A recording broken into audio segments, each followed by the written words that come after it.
Olá pessoal, como vocês estão? Espero que estejam todos bem. Sejam bem-vindos ao nosso canal da TV Araxá Educa. Eu sou a professora Luciene e vamos estudar língua portuguesa.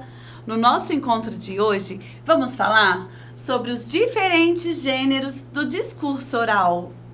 Mas, quando falamos de discurso oral, é um tipo de texto? É importante na língua portuguesa? É sim. Nós usamos o gênero textual oral em vários momentos de nossas vidas. Por exemplo, quando nós conversamos espontaneamente. Isso, quando você conversa com seu amigo, com a sua professora, com seus pais, está havendo um discurso oral, um diálogo entre pessoas. Quando você conversa no telefone, isso mesmo, uma conversa telefônica também é um discurso oral. Usamos o discurso oral em debates, em narrações, quando você conta uma história, quando você conta algo que aconteceu com você, quando você lê um texto, é um discurso oral. Em entrevistas, no rádio ou na TV. Já assistiram algumas entrevistas? Vocês já perceberam a importância de assistir, de ver uma entrevista? A riqueza de informação que você recebe, tanto na televisão, no rádio, em alguma atividade que você realiza na escola. Também nós chamamos de discurso oral. Bom, a entrevista, ela nos proporciona diálogo entre as pessoas. Há um momento de várias perguntas e respostas.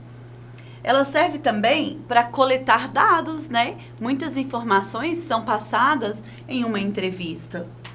E a entrevista faz parte do campo jornalístico. Como fazer uma entrevista? Por que preciso conhecer esse gênero textual? Quando vamos usar a entrevista na nossa vida? Bom, pode ser uma entrevista sobre algum assunto do seu interesse. Você pode fazer uma entrevista de algo que te interessa muito. Ou assistir. Nossa, hoje vou assistir uma entrevista de um professor que gosto muito. Ele vai falar sobre algo que me interessa. Então é importante, ele vai te passar tantas informações, né? Ou até mesmo, quando vocês crescerem, vocês vão fazer entrevistas de emprego. Então, esse gênero textual é muito importante. Mas qual é a estrutura do gênero? Primeiro, tem a manchete ou título. A primeira coisa a definir é o título. Sobre o quê? Qual é o tema da minha entrevista? Então, a entrevista precisa ter um título. Depois, a apresentação. E perguntas e respostas. Já sei o tema. Já sei como será essa entrevista. Então, eu preciso organizar as perguntas para ter as respostas sobre o tema escolhido. Bom, tenho algumas dicas importantes. O entrevistador precisa dominar o assunto em pauta. A pessoa que você vai escolher para entrevistar, para fazer a entrevista, precisa dominar, né? Se você quer saber algo sobre futebol, a pessoa tem que entender tudo sobre futebol. Se fizer uma entrevista comigo sobre futebol, não vou conseguir responder nada. Então, primeira coisa, a primeira dica, escolha alguém que domine o assunto que você escolher. Deve se manter bem objetivo. A entrevista precisa ser bem objetiva, não podemos ficar inventando, mudando de assunto, não é um bate-papo aleatório. Número 3. Evitar perguntas cujas respostas possam ser apenas sim ou não. Busque informações do seu entrevistador. Tente sempre explorar uma resposta mais concreta, mas que não seja sim ou não.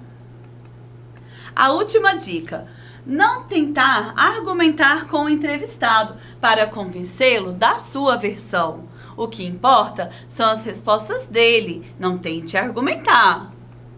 Vamos fazer uma entrevista? Vocês me ajudam? Bom, então vamos escolher o tema da entrevista.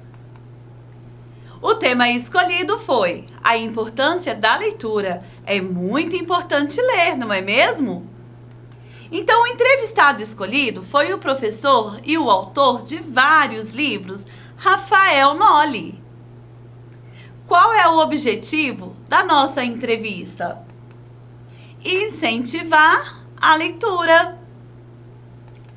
O roteiro foi a elaboração de perguntas. Preparei algumas perguntas para fazer ao nosso entrevistado, Rafael Noli. Agora, vamos assistir a entrevista?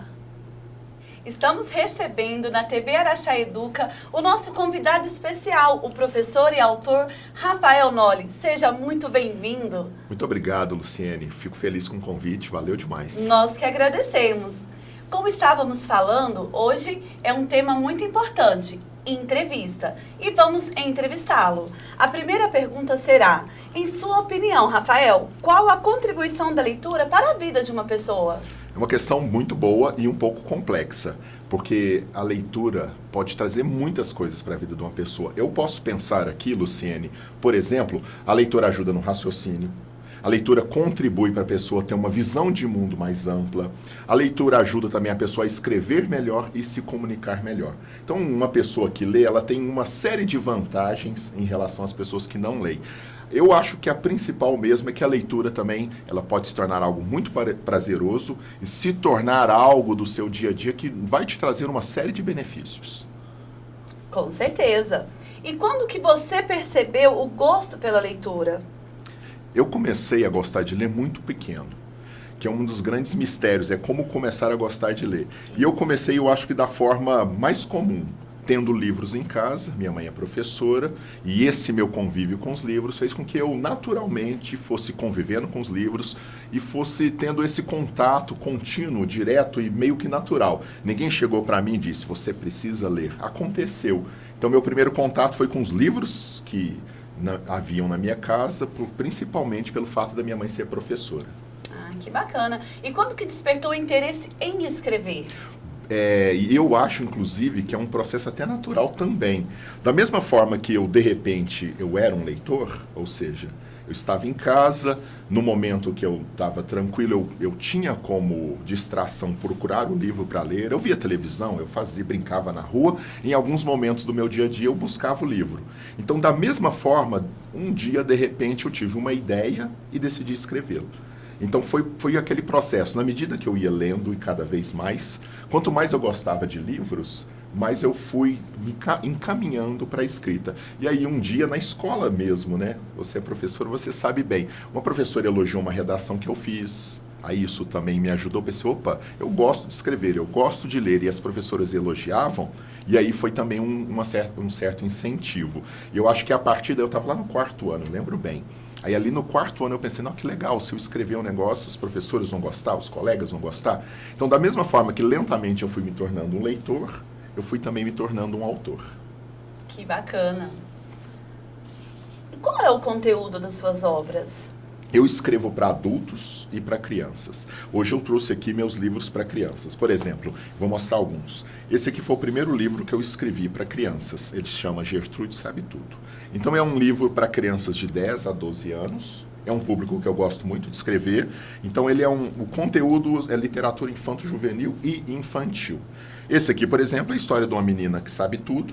Ela era muito inteligente e ela passa a sofrer bullying por ser inteligente demais. Então é um livro que conta as aventuras dessa menina Gertrude e todas as dificuldades que ela vai encontrar porque ela é diferente. Mas ela é diferente por ser inteligente demais.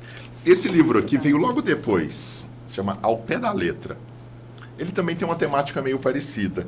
Ele conta a história de uma menina que também é diferente. No caso dela, ela está dentro do espectro autista. Ela é uma menina com síndrome de Asperger. E aí as aventuras dessa menina na escola, as dificuldades, as aventuras, as coisas boas que ela enfrenta na escola por ser diferente. Mas aqui eu até deixo isso bem claro. Ela é diferente, a Gertrude é diferente, essa que chama Dorothy. Mas elas são diferentes no mundo em que todo mundo é diferente. Sim. E eu trabalho essa questão. Logo depois veio esse livrinho de Natal, que eu escrevi sobre encomenda para o Festa de Natal Araxá. E é um livro que conta as aventuras do Papai Noel. Conta qual é a vida, como é a vida do Papai Noel antes do Natal. Todo o trabalho que ele tem, as dificuldades, até chegar o momento em que o presente está lá na sua casa. Chama Histórias de Natal, a magia de um jeito que você nunca imaginou. E o meu último livro chama Senhor Bigodes Era o Seu Nome, é esse aqui. Conta a história, que é uma história muito comum, que acontece muito. Uma menina acha um gatinho na rua. E ela tem que convencer a mãe, uma vizinha que não tem nada a ver, mas sempre tem uma vizinha lá dando palpite na casa dela. Ela tem que convencer a mãe, a vizinha e uma tia, que é super alérgica. Então o livro conta a história dessa menina que tem 3 mulheres na frente dela. Fala, eu quero ficar com esse gato. E ela tem que convencer essas 3 mulheres. Chama Senhor Bigodes Era o Seu Nome. Porque tem um mistério aqui sobre o nome do gato, que eu não posso contar para não estragar a experiência. Enfim, respondendo à sua pergunta, Luciene, os meus livros tratam de assuntos variados, geralmente voltados para crianças e adolescentes. Que interessante, já estou doidinha para ler todos. E qual é a estratégia que você indica para que as crianças despertem esse desejo pela leitura? Uma das questões, e essa é uma questão que eu penso muito, uma das questões é ter livro por perto. Porque às vezes a criança fala, eu prefiro ficar na internet, eu prefiro jogar bola, eu prefiro ver televisão. Mas porque às vezes, próximo dessa criança não tem um livro. E geralmente as pessoas se tornam leitoras tendo o livro perto. Como que uma pessoa vai se tornar leitora se ela não tem um livro por perto para um dia experimentar, pelo menos? Então há várias estratégias. Uma é ter livros em casa. Num momento ali de distração, a gente sempre tem uma brechinha, pegar o livro e dar uma folheada, ler alguma coisa. Outra estratégia, frequentar a biblioteca da escola, também eu acho uma ótima estratégia. Ir na biblioteca municipal, principalmente isso, ter o contato com o livro. Quando eu falo para os pais, que muitas vezes é uma dúvida dos pais, né?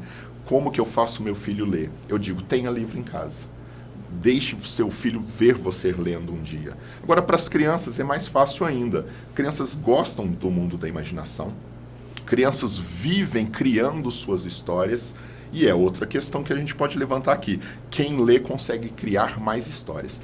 Quanto mais uma criança lê, melhor ela vai escrever suas redações, melhor ela vai sair na escola. E, sobretudo, para essas crianças que já estão pensando em escrever seus livros, o melhor caminho é ler bons livros. Aí fica aquela questão no ar. Como eu me torno uma leitora, como eu me torno um escritor? Tendo livros por perto, convivendo com os livros. Muito bacana. Rafael, agradecemos a sua participação. Seja sempre muito bem-vindo aqui na TV Araxá Educa. Muito obrigado, Luciene. Foi um prazer. Fiquei muito feliz pelo convite. Valeu. Nós que agradecemos. Deu certo, pessoal? Vocês gostaram? Eu adorei a presença do Rafael Noli aqui com a gente. Agora quero ler todos os livros deles. E vocês, gostaram? Aguardo vocês no nosso próximo encontro. Até lá!